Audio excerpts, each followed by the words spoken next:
Good afternoon friends. ఈరోజు మా అమ్మాయి వెజ్ బిర్యానీ చేసింది. ఎలా చేసిందో చూద్దాం. అయితే దీనికన్నా ముందు ఒక మాట మాట్లాడాలి. ఈ వెజ్ బిర్యానీ ఇంతకుముందు హోటల్లో తెచ్చుకునే వాళ్ళని ఒకసారి బాగుంటే ఒకసారి బాగుండదు. ఎంతో ఆశగా ఒకసారి మధ్యాహ్నం కూడా తెచ్చుకున్నాం అనుకో, చాలా బాగుంటుంది టేస్టీగా. అందుకని ఆశపడకుండా సాయంత్రం తెచ్చుకుంటాం. కూరగాయలు కుళ్ళిపోయింది కావడమో లేకపోతే అవి టైం అయిపోవడం, అంటే సాయంత్రానికి పాడైపోవడము అట్లా చేసేస్తారు అనమాట. చాలా బాగా అనిపించేది. అట్లా ఈసారి బాగుంటుంది అని చెప్పి అట్లా ప్రయత్నం చేసి ఇసుగు పుట్టి ఆఖరికి మా అమ్మ ఇంట్లో చేయడం మొదలుపెట్టింది. కానీ ఒక విషయం వాస్తవం చెప్పాలి, మినర్వాలో ఎప్పుడు తెచ్చుకున్నా ఒకే క్వాలిటీ. మధ్యాహ్నం పూట మినర్వాలో దొరికింది. మినర్వాలో అయితే బాగానే ఉంటుంది, కానీ మిగతా రెస్టారెంట్లో ఉంటుంది చూసారా, మినర్వాలో అయితే 60 రూపాయల వెజ్ బిర్యానీ చాలా టేస్టీగా ఉంటుంది. రెస్టారెంట్ తెచ్చుకునేది ఒకసారి బాగుంటుంది, ఒకసారి బాగుండదు. ఒక నిమిషం ఈ పళ్ళని తీసుకో. ఒకసారి బాగుంటే ఒకసారి బాగుంటుంది అనమాట. ఇప్పుడు మా నాన్నకి ఇందులో ఏమేమి కూరగాయలు వేసాను పెట్టుకోవడం పెట్టుమా వచ్చి ఉంటే అమ్మ పెట్టి తాగు. నేనే పెట్టుకుంటానండి, ఏం కాదులే, ఉన్నదన్నట్టు. యూట్యూబ్లో వీడియోలు చూపించేటప్పుడు చాలా జాగ్రత్తలు తీసుకోవాలండి. పొరపాటున అవన్నీ మేము ఊరి నుంచి తీసుకొస్తాం, మినరల్ వాటర్ బాటిల్ ఒకటి ఉంటే అక్కడ దాని ప్లాస్టిక్ ఇదంతా వీడియో అంతా చూడరు, దాన్నే చూస్తారనమాట. ఇప్పుడు గాజీ ఉన్నాయి, మరి వీటి గురించి ఏం పేరు పెడతారో తెలియదు. ఇప్పుడు మా నాన్నకి అందులో ఏం కూరగాయలు వేసానో మా నాన్న చెప్పాలి. ప్రతి కూరగాయ నాన్న ఉల్లిపాయ కాడ నుండి నువ్వు మొత్తం చెప్పాలి, ఏమేమి ఉన్నాయి చెప్పు అందులో నాకు. దీంట్లో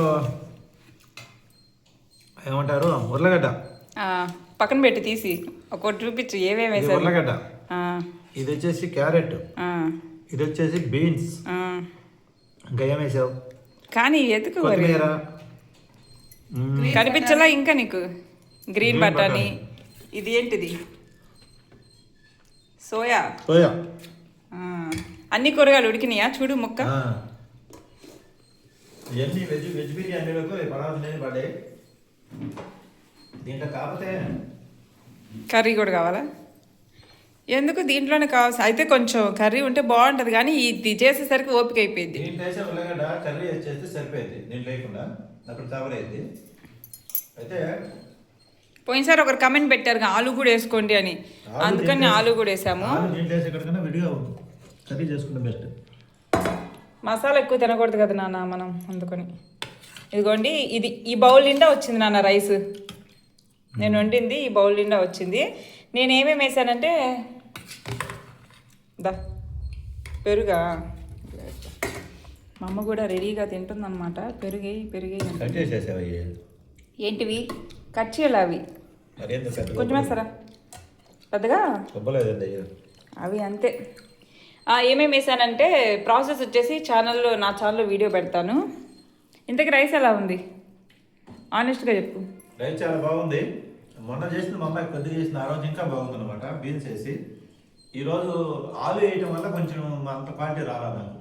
ఈసారి ఆలుగడ్డ అమ్మ చెప్పిద్ది లాగు, నువ్వు అబద్ధాలు చెప్తావు. నిజంగా ఆలుగడ్డ వేస్తే టేస్ట్ పోద్ది, ఒక రకంగా ఉంటుంది. కానీ నాకైతే బాగానే ఉంది. కాకపోతే కొంచెం ఆలు ఇష్టపడరు, మేము అలవాట్లేదు కాబట్టి మా నాన్న కొత్తగా ఉంది. నువ్వు రెస్టారెంట్లో ఆలు మినర్వా హోటల్లో నువ్వు ఎక్కడ తెచ్చినా వేస్తారు కదా నాన్న, వాళ్ళు వేస్తారు కదా. వాళ్ళు వేస్తారు కాబట్టి మనం తీసేసుకుని సరిపోతుంది కదా, దాన్ని ఆపేసుకుంటే బాగుంది. ఇవన్నీ వేసి చేసుకుంటే మా నాన్నకి ఏంటంటే ఒకదానికి అలవాటు పడితే ఒకటే టేస్ట్. మన కొద్దిగా చేసిన బీన్స్ వేసి మా అమ్మాయి పచ్చిపట్టణంలో ఏమీ లేదు, ఆ రోజు ఇంకా టేస్టీగా అనిపించింది నాకు. కానీ ఈరోజు కూడా బాగుంది. మా నాన్న ఏంటంటే మొన్న దాంతో కంపేర్ చేసుకుంటున్నాడు. నిజం చెప్తున్నా, రైస్ మాత్రం చాలా క్వాలిటీగా బాగుంది అనమాట. టేస్ట్ పెరుగు చట్నీ వేసుకుంటే ఇంకా బాగుంటుంది. నీకు ఎలా అనిపించింది మా? బాగుంది, 100% పెరుగు చట్నీ వేసుకుంటే సూపర్ టేస్ట్ వచ్చింది. ఏదైనా సరే బయట తీసుకొచ్చుకోవడం కన్నా ఇంట్లో ఓపికండి చేసుకునే ప్రయత్నం చేసుకుని తిన్నామంటే అసలు ఈ రైస్ వట్టి తింటే రుచి రాదు, కొంచెం రైతా కలుపుకుంటేనే టేస్ట్ వస్తుంది. గోంగూర ఉంటే ఇంకా బాగుంటుంది. గోంగూర అవసరం లేదు వీటికి, వెజ్ బిర్యానీకి. పెరుగు చట్నీ వేసుకుంటే సూపర్ టేస్ట్. మనం రెస్టారెంట్ తెచ్చుకునే కన్నా ఇంట్లో చేసుకుంటేనే బాగా హెల్తీగా ఉంటుంది ఫుడ్. వస్తుందా పెరుగు?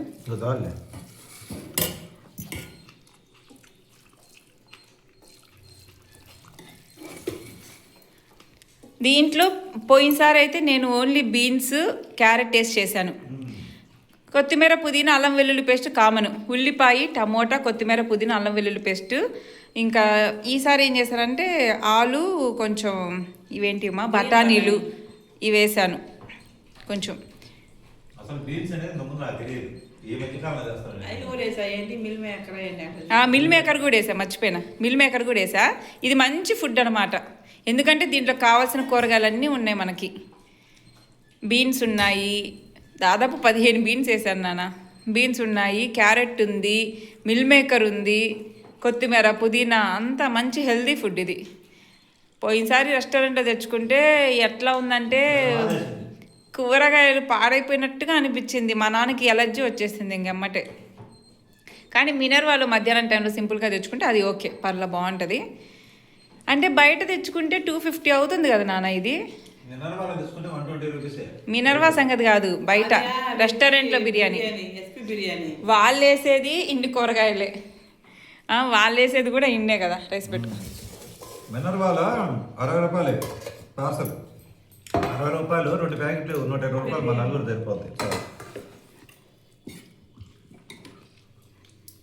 పెరుగు చట్నీ కలుపుకొని చాలు, తిండి ఏం అవసరం లేదు. పెరిగేసా చాలు మజాలు.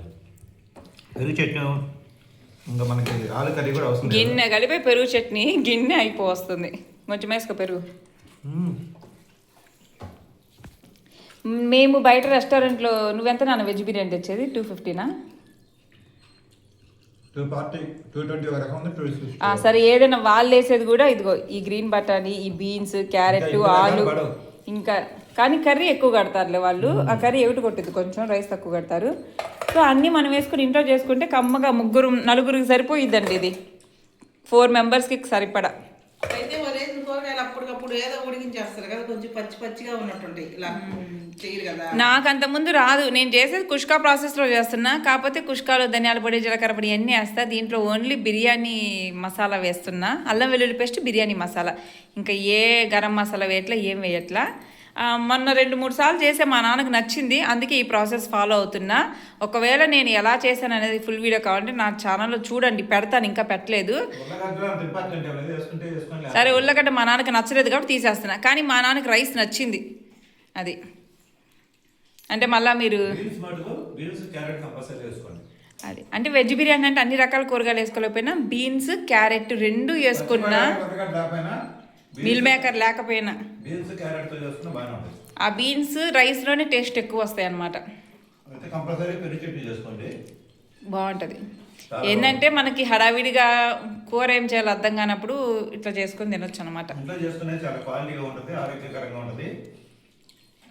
ఇది మా అమ్మాయి చేసిన బిర్యానీ అయితే మొత్తానికి సూపర్ టేస్టీగా ఉంది.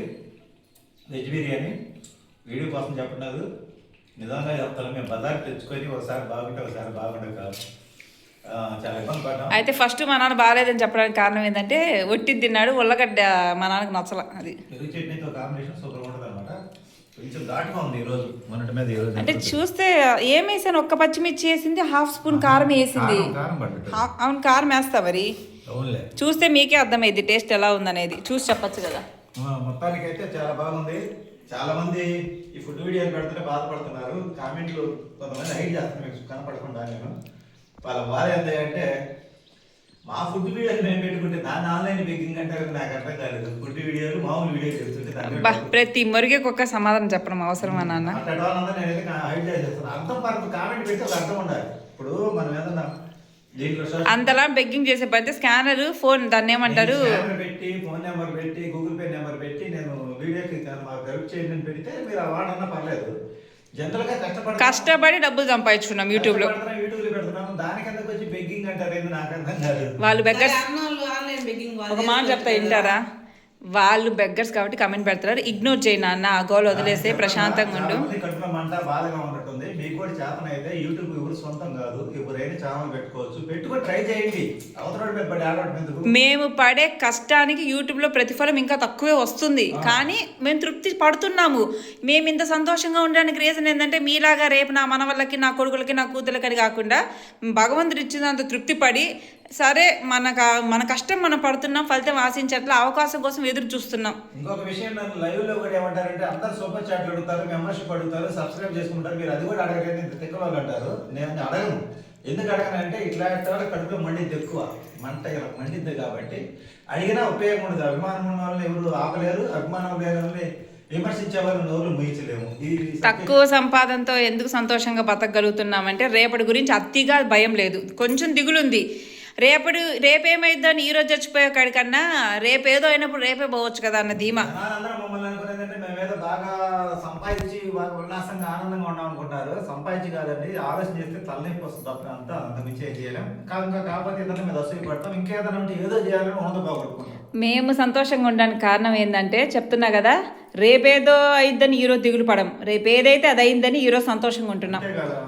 ఏమో రేపటి రోజు ఎవరికి తెలియదు, నువ్వు దిగులు పడతావు రేపు బాగుండదు అని, దేవుడు మంచిగా చూస్తాడేమో, నువ్వు రేపు మంచిగా ఉంటుంది అనుకుంటావు, చెప్పలేము ఏం చెడు జరిగిద్దో. ఏది మన చేతిలో లేదు, ప్రస్తుతం మన చేతిలో ఉంది. మేము యూట్యూబ్లో కష్టపడి వీడియోలు చేస్తున్నాము, మా నాన్న నెల యూట్యూబ్లో కష్టపడి రూపాయి కష్టంతో సంపాదిస్తున్నాడు. బెగ్గింగ్ అంటే లైవ్లో స్కానర్లు పెట్టచ్చు, స్కానర్లు పెట్టి ఇట్లా లైవ్ చేసి సూపర్ చాట్లు వస్తాయి. అట్లాంటి ఎగిల్ శాస్త్రం చేసి పొరపాటు మాది ఫ్యామిలీ కుటుంబం, ఫ్యామిలీ లైఫ్. ఏదేమైనా మేము ఒకరిని మోసం చేయట్లా, ఒకరిని అన్యాయం చేయట్లా, కష్టపడి యూట్యూబ్లో డబ్బులు సంపాదించుకుంటున్నాం. మా నాన్న చిన్న వయసులో నేర్చుకున్నాం పొదుపు వల్ల ఈ రోజు గట్టునున్నాం, అంతకుమించి ఇంకోటి ఏం లేదు. పొదుపు అంటే మన దగ్గర ఏముండవు, కాకపోతే జాగ్రత్త అంటే పొదుపు అంటే అప్పుడు చేయించుకున్న బంగారం అవనివచ్చు, ఇప్పుడు బ్యాగ్ లో పెట్టుకోవడం అవనివచ్చు. అది ఏదైనా కాదు, కొంచెం జాగ్రత్త కదా లైఫ్ లో. అంతేగాని మనం కోట్లు సంపాదించాల్సిన కూటికి చావకుండా ఉంటే చాలు. ధర్మ మార్గంలో డబ్బు సంపాదిస్తున్నాము, మీరు అధర్మంగా పెట్టే కమెంట్స్ కి భగవంతుడే చూసుకుంటారు. మీ కడుపులో మంట బాగా ఎక్కువైనట్టుంది, మంట ఎక్కువైతే గ్యాస్ ట్రబుల్ రానికి తాగండి. తాజ్మహల్ టీ కొన్న డబ్బులు బాగా వస్తున్నాయి అంటారు. మేము చిన్నప్పటి నుండి వాడే తాజ్మహల్ టీ పొడే. తాజ్మహల్ టీ మేము ఇప్పటి నుంచి 2 సంవత్సరాలు మా చిన్నప్పటి నుంచి తాజ్మహల్. మధ్యలో అమెజాన్ వేదిక పెట్టాను, టేస్ట్ మరీ చేదుగా ఉందని మళ్ళీ తాజ్మహల్కి వచ్చేసాం మేము. తాజ్మహల్ టీ తాగితేనే యూట్యూబ్ లో డబ్బులు వస్తున్నాడు కదా, పాటకు స్టెప్ వేస్తే గురుడు బాగా యూట్యూబ్ లో వచ్చి పాటకి ఎంటర్టైన్మెంట్ చేయడానికి పొద్దుగోకులు ఏడు బాధలు కష్టాలు అది ఉండాలి. ఏదంటారు సినిమా అన్న తర్వాత ఇంటర్వ్యూలు ఎప్పుడు ఒక సాంగ్ వస్తుంది, ఐటమ్ సాంగ్. ఇంటర్వ్యూలు అయిపోయిన తర్వాత ఇంటర్వ్యూలు ముందు పెట్టుకోమన్నాం, ఎందుకంటే సినిమా బోర్ కొట్టకుండా అప్పుడప్పుడు అలా. ఇంకోటి ఏంటంటే శత్రువులకి కోపం తెప్పియాలంటే మన నిజ జీవితంలో ఎన్ని బాధలు ఉన్నా ఒక 30 సెకండ్లు షార్ట్ వీడియోకి వచ్చి ఎగిరితే చాలు, మేమేదో సంతోషంగా ఉన్నాం అనుకుంటారు. కామెంట్ పెడతారు, మమ్మల్ని కామెంట్ వల్ల బాధ పెట్టాలనుకుంటారు. మీరు రెడీ అయిపోయి తర్వాత కామెంట్ పెట్టేదానికి అవకాశం లేకుండా మీరే బాధపడతారు. కామెంట్ పెట్టినా మీ కామెంట్ మీకే కనపడితే అదొక. మాలాగా సంతోషంగా ఉండాలంటే భవిష్యత్తు గురించి ఎక్కువ భయపడద్దు, ప్రతిదీ మన చేతిలో లేదు, మన ప్రయత్నం మాత్రం మన చేతిలో ఉంది. మా ప్రయత్నం మేము చేస్తున్నాం అన్ని పరంగా. చెప్పంటారా, బిర్యానీ బయట తెచ్చుకుని 265 ఇంట్లోనే చేసుకుని తింటున్నాం అనమాట. చాలా మారాం మేము, ఇంకా రాబోయే రోజులు ఇంకా మార్పు చెందుతాము. మేము మారే కొంది మారినా మమ్మల్ని విమర్శిస్తున్నారు, బయట తెచ్చుకునే విమర్శిస్తారా, ఇంట్లో చేసుకునే విమర్శిస్తారా, అది మీకు అమ్మాయి విమర్శించేవాడు ఎలా విమర్శిస్తాను. నాన్న ఎందుకు నెగిటివిటీ, మనల్ని సబ్స్క్రైబ్ చేసుకుని సపోర్ట్ చేసే ఎంతో మంది మంచి వాళ్ళు ఉన్నారు, ముందు వాళ్ళకి థ్యాంక్స్ చెప్పుకుందాము. మమ్మల్ని 27,500 మంది సబ్స్క్రైబర్స్, వాళ్ళందరికీ చాలా చాలా ధన్యవాదాలు. మా వీడియో చూస్తున్నారు, లైవ్లోకి వచ్చి అభిమానంగా మాట్లాడే వాళ్ళకి, వీడియోల కింద అభిమానంగా కమెంట్ పెట్టే వాళ్ళకి, సబ్స్క్రైబ్ చేసుకుని ప్రతి వీడియో చూసే వాళ్ళకి థ్యాంక్ యూ సో మచ్ అండి. నెగిటివ్ ఎప్పుడు మనం ఎందుకు ఫోకస్ చేయాలి అనుకుంటున్నారు. మమ్మల్ని అభిమానించే వాళ్ళు పెద్ద స్థాయిలో ఉన్నారు. మీరు ఒకసారి మా దగ్గర రండి, మిమ్మల్ని బాగా చూసుకుంటాము, 2 రోజులు ఉండిపోయింది అన్నయ్య అని పిలిచే వాళ్ళు ఎంతో మంది ఉన్నారు. మీకు హెల్ప్ కావాలని చెప్పండి, మేము చేస్తాం. కానీ మేము అవి తీసుకోవట్లేదు. ఎందుకు తీసుకోవట్లేదు అంటే దుర్వినియోగపరచుకోకూడదు. ఏది కూడా ప్రస్తుతం మనకు అంత అవసరం లేదు. అత్యవసరం పరిస్థితి వస్తే అది ఆ టైంలో ఉపయోగించుకోవాలి. ఏదైనా కానీ నేను ఫస్ట్ నుంచి చెప్తున్నది ఇప్పుడు చెప్తున్నది. అంతేగాని యూట్యూబ్లో వీడియో చేసుకున్నంత మాత్రం ఆన్లైన్ బెగ్గింగ్ అని ఎట్టంటారు. అట్టయితే మాది ఆన్లైన్ బెగ్గింగ్ అయితే సినిమాలు తీసేవాళ్ళు కూడా వాళ్ళు కూడా బెగ్గింగ్ లెక్క. మరి సరేలే, మనం కష్టపడి వీడియోలు తీసుకున్నాం, చెడుకు ఫోకస్ చేయగాక మన మంచి సబ్స్క్రైబర్లకి థ్యాంక్ యూ సో మచ్. మీ సపోర్ట్ ఇలానే కావాలి. చెప్పడం మర్చిపోయారు, మీకు కూడా థ్యాంక్స్ హెటర్స్ కూడా, ఎందుకంటే మీరు నా వీడియో కంప్లీట్గా చూస్తారు, ఎందుకంటే కామెంట్ పెట్టాను.